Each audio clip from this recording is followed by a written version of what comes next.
ಇನ್ನು ಚಿಕ್ಕಮಗಳೂರಿನಲ್ಲಿ ಆಗಿರುವಂತಹ ಬೆಳವಣಿಗೆಯನ್ನು ಕೂಡ ನೋಡೋಣ. ಜಿಲ್ಲೆಗಳಲ್ಲೂ ಕೂಡ ಏನು ಸಮಸ್ಯೆ ಕಡಿಮೆ ಏನಿಲ್ಲ. ಪಾಪ ಎಲ್ಲ ಕಡೆಯೂ ಟೂರಿಸ್ಟ್ ಪ್ಲೇಸ್ಗಳು ಬರುವಂಥ ಜಾಗಗಳಿವೆಲ್ಲ. ಸೌದೆ ಮೊರೆ ಹೋಗಿದ್ದಾರೆ ಹೋಟೆಲ್ ಮಾಲೀಕರು. ಚಿಕ್ಕಮಗಳೂರಿನಲ್ಲಿ ಹೋಟೆಲ್ಗಳಿಗೆ ನಿನ್ನೆಯಿಂದಲೇ ಸ್ಥಗಿತ ಆಗಿರುವಂಥದ್ದು ಗ್ಯಾಸ್ ಸಿಲಿಂಡರ್. ಸೊ ಹಾಗಾಗಿ ಅವರೆಲ್ಲ ಸೌದೆ ಒಲೆಯಲ್ಲಿ ಅಡುಗೆಯನ್ನು ಮಾಡ್ತಾ ಇದ್ದಾರೆ ಸಿಲಿಂಡರ್ ಸಮಸ್ಯೆಯಿಂದಾಗಿ.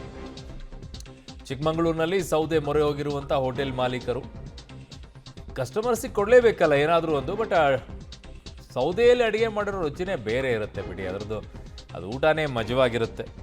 ಬಟ್ ಹಂಗಂತೆ ಬಿಟ್ಟು ಅದನ್ನು ಮಾಡೋಕ್ಕಾಗೋದಿಲ್ಲ, ಕಾರಣ ಸ್ವಲ್ಪ ಸಮಸ್ಯೆ, ವಾಯು ಮಾಲಿನ್ಯ ಆಗುತ್ತೆ, ಏರ್ ಪೊಲ್ಯೂಷನ್ ಆಗೋದಕ್ಕೋಸ್ಕರ ಅದನ್ನು ಅವಾಯ್ಡ್ ಮಾಡ್ತಾರೆ. ಆಮೇಲೆ ಅಡುಗೆ ಮಾಡೋರಿಗೂ ಕೂಡ ಸಮಸ್ಯೆ ಆಗುತ್ತೆ ಶ್ವಾಸಕೋಶಕ್ಕೆ.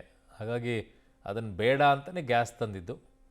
ಈಗ ಅನಿವಾರ್ಯತೆ, ಬಟ್ ಅವರು ಕಿಚನ್ ಮಾಡಿಟ್ಕೊಂಡಿದ್ದಾರಲ್ಲ, ಅದು ಇದ್ದಿದ್ದಕ್ಕೇ ಬಚಾವು. ಇಲ್ಲದೇ ಇದ್ದರೆ ಅವರು ರೋಡಲ್ಲಿ ತಂದಿಟ್ಟೆ ಅಡುಗೆ ಮಾಡಬೇಕಾಗಿತ್ತೇನೋ. ಮಧ್ಯಪ್ರಾಚ್ಯ ರಾಷ್ಟ್ರಗಳ ನಿರಂತರ ಯುದ್ಧದಿಂದಾಗಿ ಕಮರ್ಷಿಯಲ್ ಸಿಲಿಂಡರ್ನಲ್ಲಿ ಸಾಕಷ್ಟು ಸಮಸ್ಯೆಗಳಾಗಿರೋದ್ರಿಂದ ಈಗಾಗಲೇ ಚಿಕ್ಕಮಗಳೂರು ನಗರದಲ್ಲಿ ಇವತ್ತು ಅರ್ಧಕ್ಕರ್ಧ ಹೋಟೆಲ್ಗಳು ಬಾಗಿಲಾಕಿರುವಂಥದ್ದು. ಆದರೆ ಚಿಕ್ಕಮಗಳೂರು ನಗರದ ತಾಲೂಕು ಆಫೀಸ್ ಪಕ್ಕದಲ್ಲಿರುವಂಥ ಮಹಾರಾಜ ಹೋಟೆಲ್ನಲ್ಲಿ ಹಳೆಯ ಕಾಲದಂತೆ ಈಗಲೂ ಕೂಡ ಅಂದೇನು ಸೌದಿ ವಲಯ ಮೊರೆ ಹೋಗಿರುವಂಥದ್ದು ನಾವು ನೋಡ್ಬೋದು ಕೂಡ. ವಿಜುವಲ್ಸಲ್ಲೂ ಕೂಡ ಈಗ ನಾನೀಗಿರುವಂಥ ಹೋಟೆಲಿನ ಒಳಭಾಗದಲ್ಲಿ ಅಡುಗೆ ಮಾಡುವಂಥ ಅಡುಗೆ ಕೋಣೆಯಲ್ಲಿ ಇರುವಂಥದ್ದು ನಾವು ವಿಜುವಲ್ಸಲ್ಲೂ ನೋಡ್ಬೋದು. ಈಗಾಗಲೇ ಸೌದಿ ವಲಯಲ್ಲಿ ಅಡುಗೆ ಮಾಡುವಂಥ ಪರಿಸ್ಥಿತಿ ನಿರ್ಮಾಣ ಆಗಿರುವಂಥದ್ದು. ಯಾಕೆಂತಂದರೆ ಈ ಒಂದು ಮಹಾರಾಜ ಹೋಟೆಲಿಗೆ ಪ್ರತಿನಿತ್ಯ ಸುಮಾರು 6 ರಿಂದ 8 ಕಮರ್ಷಿಯಲ್ ಸಿಲಿಂಡರ್ ಬೇಕಾಗಿರುವಂಥದ್ದು. ಆದರೆ ಕಳೆದ 8-10 ದಿನಗಳಿಂದಲೂ ಕೂಡ ಇವರಿಗೆ ಯಾವುದೇ ರೀತಿಯಾದಂಥ ಹೆಚ್ಚಿನ ಸಿಲಿಂಡರ್ಗಳು, ಅಂದರೆ ದಿನಕ್ಕೆ ಅವರಿಗೆ ಏನು ಬೇಕಾಗಿತ್ತು ಅಷ್ಟು ಸಿಲಿಂಡರ್ಗಳನ್ನು ಕೂಡ ಸಪ್ಲೈ ಮಾಡ್ದಲೇ ಇರುವಂಥದ್ದು. ಅಂದರೆ ಒಂದು ದಿನಕ್ಕೆ 6-8 ಬೇಕಾಗಿರೋ ಜಾಗದಲ್ಲಿ ಅವರು 2-3 ಕೊಡ್ತಾ ಇರುವಂಥದ್ದು. ಆದರೆ ಈ ಹೋಟೆಲಲ್ಲಿ 70% ಸಿಲಿಂಡರ್ ಮೇಲೆ ಅವರು ಅವಲಂಬಿತ ಆಗಿರುವಂಥದ್ದು. 30% ಸೌದಿ ಒಲೆ ಇದ್ದರೂ ಕೂಡ ಸೌದಿ ಒಲೆಯಲ್ಲಿ 1 ಗಂಟೆ, ಈ ಸಿಲಿಂಡರ್ನಲ್ಲಿ 1 ಗಂಟೆಯಲ್ಲಿ ಆಗುವಂಥ ಕೆಲಸ ಸೌದಿ ಒಲೆಯಲ್ಲಿ 2 ರಿಂದ 3 ಗಂಟೆಗಳ ಕಾಲ ಆಗುವಂಥದ್ದು. ಹಾಗಾಗಿ ಇವರು ಸಾಕಷ್ಟು ಸಿಲಿಂಡರ್ ಮೇಲೆ ಅವಲಂಬಿತ ಆಗಿರುವಂಥದ್ದು. ಆದರೆ ಕಳೆದ 8-10 ದಿನಗಳಿಂದ ತೀವ್ರವಾದಂಥ ಸಿಲಿಂಡರ್ ಅಭಾವ ಇರೋದ್ರಿಂದ ಇವರು ಸೌದಿ ವಲಯ ಮೊರೆ ಹೋಗಿರುವಂಥದ್ದು. ಈ ಬಗ್ಗೆ ಮಾತನಾಡೋದಕ್ಕೆ ಹೋಟೆಲಿನ ಮಾಲಕ ಶಿವ ಅವರು ಕೂಡ ನಮ್ಮ ಜೊತೆ ಇದ್ದಾರೆ. ಅವ್ರನ್ನೂ ಸಹ ಮಾತಾಡ್ಸೋಣ. ಸರ್, ಈಗ ಅಂತಂದರೆ ಇಷ್ಟು ದಿನಗಳ ಕಾಲ ಸಿಲಿಂಡರ್ನಲ್ಲಿ ಅಡುಗೆ ಮಾಡ್ತಿದ್ದಂಥದ್ದು, ಈಗ ಸೌದಿ ವಲಯಗೆ ಮೊರೆ ಹೋಗಿರುವಂಥದ್ದು ಯಾವ ಕಾರಣಕ್ಕೆ ಅಂತ ಸರ್? ಈಗ ಆಲ್ರೆಡಿ ದೇಶಾದ್ಯಂತ ವಾರ್ ಆಗಿರೋದು ನಿಮಗೆ ಗೊತ್ತು. ಏನು ಅಮೆರಿಕ ಯುದ್ಧ ಕೈಗೊಂಡಿದೆ, ಅಲ್ಲಿ ಆಗ್ತಿರೋ ಯುದ್ಧಕ್ಕೆ ನಮಗೆ ಇಲ್ಲಿ ಎಷ್ಟು ಹೊಡೆತ ಬಿದ್ದಿದೆ ಅಂತ ಈಗ ಆಲ್ರೆಡಿ ಎಲ್ಲರಿಗೂ ಗೊತ್ತಾಗಿದೆ. ನಾವೀಗ ಡೈಲಿ ಏನಿಲ್ಲ ಅಂದ್ರೂ 7 ರಿಂದ 8 ಸಿಲಿಂಡ್ರ್ ಬೇಕಾಗಿತ್ತು. ಈಗ 10-15 ದಿವಸದಿಂದ ನಾವು 7-8 ಸಿಲಿಂಡ್ರ್ ಹೇಳಿದ್ರೆ ಆಲ್ರೆಡಿ ಅರ್ಧಕ್ಕೆ ಬಂದು ನಿಂತಿದ್ದು, 4ಕ್ಕೆ ಬಂದು ನಿಲ್ಲಿಸಿದ್ರು. ಏನು ಅಂತ ಹೇಳಿದ್ರೆ ಈ ನಮ್ಮ ಹೋಟ್ಲಲ್ಲಿ ಈ ಓಲ್ಡ್ ಈಸ್ ಗೋಲ್ಡ್ ಅಂತಾರಲ್ಲ, ಅಲ್ಲಿಗೆ ಬಂದುಬಿಟ್ಟಿದ್ದೀವಿ ಈಗ. ಮತ್ತೆ ಈಗೇನು ಅಂದರೆ ಆನ್ ಟೈಮಿಗೆ ಕೊಡೋಕ್ಕಾಗಲ್ಲ. ಈಗ ಅರ್ಧ ಗಂಟೆಲಿ 1 ಗಂಟೆಲಿ ಆಗೋ ಬಿರಿಯಾನಿ ನಿಮಗೆ ಮಿನಿಮಮ್ 2-2.5 ಗಂಟೆ ಬೇಕೇ ಬೇಕು ಸೌದೆ ಒಲೆಯಲ್ಲಿ.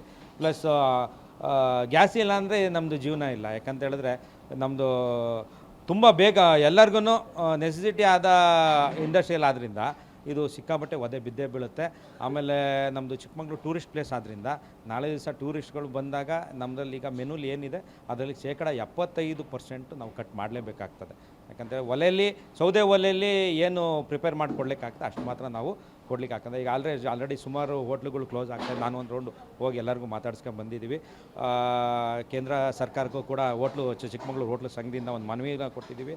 ಇದೇ ರೀತಿ ಆಯ್ತು, ಮುಂದೆ ಆಯಿತು ಅಂತ ಹೇಳಿದ್ರೆ ನಮ್ಮ ಜೀವನ ಮತ್ತು ಇಲ್ಲಿ ಕೆಲಸ ಮಾಡೋರು ಮೇಯ್ನು ಅವ್ರ ಜೀವನ ದಿಸ ದುಡ್ದು ದಿಸ ಜೀವನ ನಡೆಸೋರ್ದು ಮೇಲೆ ಭಾರಿ ಪ್ರಮಾಣದ ಮಟ್ಟಿಗೆ ಒದೆಯನ್ನು ಬೀಳ್ತಾ ಇದೆ. ಅಂತಂದರೆ ಈಗ ನೀವು ಆಗಲೇ ಕೂಡ ಹೇಳಿದಂಗೆ ನಿನ್ನೆ ಇವತ್ತು ನಮಗೆ 1 ಸಿಲಿಂಡರ್ಗಳು ಕೂಡ 1 ಸಿಲಿಂಡರ್ ಸಹ ಕೊಟ್ಟಿಲ್ಲ ಅಂತಂದರೆ ನಿನ್ನೆಯಿಂದನೂ ಕೂಡ ನೀವಾಗಲೇ ಸೌದೆ ಒಲೆಗೆ ಹೌದು ನಿನ್ನೆಯಿಂದ 2-3 ಡೇಸಿಂದ ಕೊಡ್ತಾಯಿಲ್ಲ ನಮಗೆ, ಸ್ಟಾಪ್ ಮಾಡಿಬಿಟ್ರು.